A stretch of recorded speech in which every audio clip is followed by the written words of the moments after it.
I'm Dan Drake. This is Front Up on Geno TV and Channel 99. Our guest is DavidBoyce. David, welcome. Nice to see you. By way of introduction, you're a long time island resident. Yeah. And a business person, the real estate business in Wisconsin, and a member of Nantucket's Rotary Club. Yes, I am. Yeah. And that's really why you're here, yep. Because the Rotary Club has accomplished something quite amazing as far as I can tell. Why don't you tell us a little bit about it? Well, how set the stage of how Rotary got involved. Well, last year, about this time, John McQuinn, one of our members, came and told the membership about an upcoming dance at the Nantucket Hotel, and it was going to be presented to tell the public about Addiction Solutions, which is Dr. Lepry's program to deal with addiction. And it was an evening of dancing with a Dixieland band. Carla Freed was behind it, and Peggy Kaufman, and they had a lot of people come in. So this year they needed somebody else to carry on the program. We talked about it at our board meeting. John Stover was very much involved in saying, we got to do this. And so we set upon a goal of raising $100,000 for Dr. Lepry's program. This was a big challenge for us because in the past we had done a number of raffles. We had done small events, stroll, Mother's Day's breakfast, where we raised some money, but we never came close to raising $100,000. So. But we looked at the subject, and the subject is really quite dark. And why don't you expand on that a little bit? Yeah, addiction has hit all of America, and Massachusetts deaths have gone from over 600 in 2012 to over 1,300 at the end of 2015, and it's still climbing. And we've had deaths here. And we've read about the police department's involvement in saving people. Oh, last year they saved, first responders saved about 17 with Narcan. And it's, you know, without that, I'm not sure, you know, what the statistic would be. Could well have been 17 last year. So, what is Dr. Lepry's program designed to do? It's a program that it's administered under a federal license, and he has to test every patient, and if they don't test, then they're removed from the program. And it has to have a therapy side of it. And his program, he'd been running it out of his office for about 3 years, up to last year, and he was treating about 50 patients, and he felt that the demand was further, that he could increase his clinic, but he really needed to have some funds, private funds, because he was funding it himself. And the program itself is a Suboxone, and it reduces the craving for narcotic, and most of the narcotic is heroin, and that's the popular drug of today. So there is now a separate clinic, or it's still run out of his office? It's still run out of his office, yeah. He is, there's a shortage of therapists on the island, and he felt that in order to take the program to another level, he needed to bring in a therapist. And so that's what the funds are for. Right. And, so you decided you had to raise $100,000. Yeah. What happened next? Well, you and who else? Well, there's a lot of people involved. A lot of people. The two of you spearheaded it. Well, Jean Brimmer for sure. She's been a fabulous partner, and we blended our backgrounds because she has spent her career raising funds for different organizations, and I my business side. But we had a lot of members in the Rotary Club. John Stover, Laura Burnett, a bunch of people just were behind it in different ways.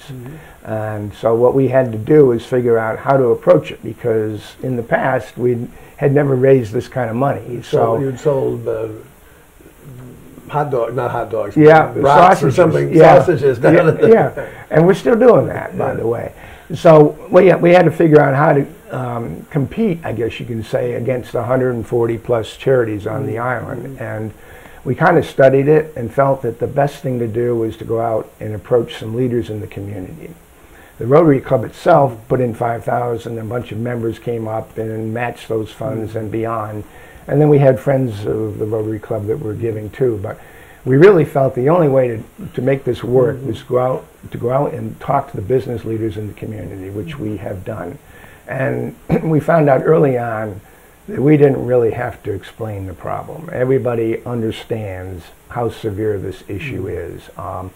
It's almost like 1 degree of separation, whether you either have a neighbor, a family member, a good friend, or somebody you've worked with, and an you employee. see employee, and in some cases employers. So we knew that once the people heard that, and we got an instant response. People said, "What can we do?" And so we had really 4 levels of participation: $10,000, $5,000, and $1,500. And what we found out is we proceeded in the program. For every 2 people that we asked money, there was another person that came in and just sent a check. And that was extremely rewarding. I mean, just to have the community to get behind it. A lot of people gave $100. 3 or 4 people gave $5,000, $3,000. And it started to mushroom, and we started to get momentum. And today we've got $100,000 in the bank, and we have other pledges coming in. Now, we have a low administrative cost. We don't have any paid employees, so our administrative cost is low. But we do have the cost of the event. Right. And what we found is the people in the community put in the cost of the event at their cost. So you did the event. We haven't done it. We haven't. It's coming up on April 28th. That's Friday, a Daffodil Weekend. And so Great Harbor Yacht Club put in their food at cost. Brian Cullen is putting in his raw bar at cost. Other people discounted their time or gave it to us for free. Steve Danovich organized the band. He and his daughter are singing, and they brought in a band off island from Boston FM station, and so it'll be an evening of music and dancing. Valet parking is going to be there. They did put it in a discount. Bobby Land put his in it. Everybody contributed in some way because everybody feels it. Everybody knows how severe the problem is. So one of the things we talked about when we discussed this interview was the sustainability of this effort, and whether how it can get the legs to succeed. I guess because it doesn't have them now over a long period of time. You've got Lepre is fallible. Tim Lepre is fallible. He's human. How long he can continue it is one question, but also the money flow necessary to keep it going. Yes, I would say that Dr. Lepre's program of Addiction Solutions, it's a clinical side, and he does a fabulous job, and that's where we saw the void because we were bringing in the business side of trying to raise the monies. That effort will have to continue in some form. How it will take place next year, I'm not sure. But we have the template. We know that businessmen and people in the community want to be involved. They want results. They want to see this problem dealt with, and they want to see the problem resolved because, frankly, it's a black eye. And so to continue it, I think people can follow what we have done. We're there to give it our advice and our experience, but somebody has to pick it up next year. Rotary Club itself, the way we work is every year we establish an effort that we'll give funds to. And in the past it's been scholarships, high school kids going away as scholarships. And we go out and we have events to raise those monies to support it. And at the end of the year, whatever we collected, we bring our bank account to zero. So that's the way we function. And next year we'll look at. So are you not doing the scholarships this year because of this other effort? No, we've focused. We have one program. Ken Bogrand is actually running it. We're sending 2 students who are at graduate school level that are from Nantucket, have qualified to go to Geneva for 2 weeks where they'll get an educational program on the economy and how the financial market works in in Geneva, and that's being coordinated with John Beach, who's a member of the Rotary Club and spent 15 years there. He has pulled together Rotarian clubs in Geneva who will work and house these two people that are going. So this will be the first year. These are post-college. Yes, yes. I mean, we opened it to the community. These are the people that have responded and were the most qualified. We didn't narrow it to an age group. We wanted to have Nantucketers. We wanted to have people learn something that they hadn't learned in the past, or an experience they hadn't learned in the past, and this does it. And next year we'll evaluate that. You know, we look at each program each year and make a determination going forward. You must take a tremendous sense of personal satisfaction out of this effort.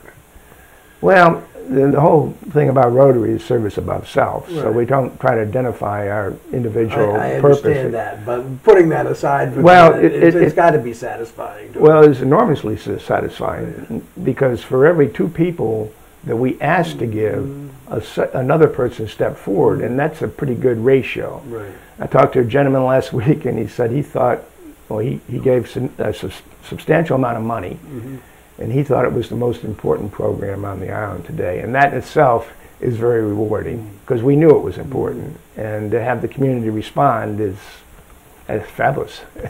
If somebody who's watching wants to give, how do they do it? Get out the checkbook. CFN Rotary Fund, and send it to the Community Foundation, 9 Bayberry Court, in Nantucket. And it'll get there, and it'll go in our account, and we'll thank you. We will appreciate it.